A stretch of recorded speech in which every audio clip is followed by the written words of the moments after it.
On se base sur 3 modes de recueil de données qui ont été sollicités. En premier, l'expérience de Nancy, qui a été une des médiatrices du programme et qui a échangé avec plus de la moitié des personnes de ce cercle, soit environ plus de 70 personnes. En deuxième lieu, moi-même, j'ai participé à la première phase de l'enquête et j'ai mené une dizaine d'entretiens auprès de personnes de ce cercle. Et troisième point, Nancy et moi avons participé aux relectures et transcriptions de plusieurs dizaines d'entretiens de ce cercle. Et pour cette communication, nous avons utilisé 31 entretiens retranscrits. On s'intéresse aux personnes donc qui ont vécu les attentats du point de vue de leur espace géographique. C'est-à-dire ce sont les riverains, les résidents, les habitants, les voisins des quartiers frappés par les attaques terroristes ce soir-là, que ce soit du 11e arrondissement, puis du 10e et à la marge du 12e. C'est également pour certains une présence ou non dans le quartier à l'instant T le soir du 13 novembre 2015. Ce sentiment de proximité est aussi corrélé à un fort sentiment d'appartenance, non pas seulement national, mais à l'ensemble de ceux qui, comme eux, fréquentent et vivent dans ces quartiers. Sur les 31 entretiens retranscrits, 25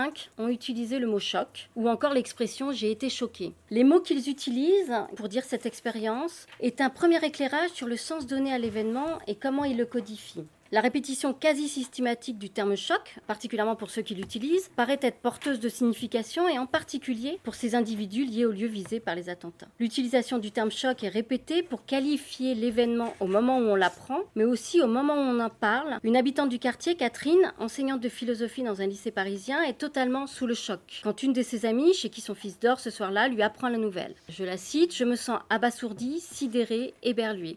Je suis sous le choc ». D'autres mots sont utilisés comme ressources relevant du champ lexical du choc. Ainsi, il peut être signifié instantanément, mais aussi être contenu dans d'autres formulations proches pour notifier des sensations et ressentis de cette même terminologie. D'autres personnes se sont dit être en état de choc. Je cite Suzanne, j'avais les jambes coupées, le vrai choc, j'allais m'effondrer. Et puis pour d'autres encore, c'est une combinaison de chocs, notamment en lien aux événements qu'ils ont vécus aussi en janvier 2015. Pour Lucie, ça a été aussi un choc à partir du moment où j'ai réalisé que ce n'était pas des pétards de joie. Je suis restée un peu figée sur ce souvenir-là.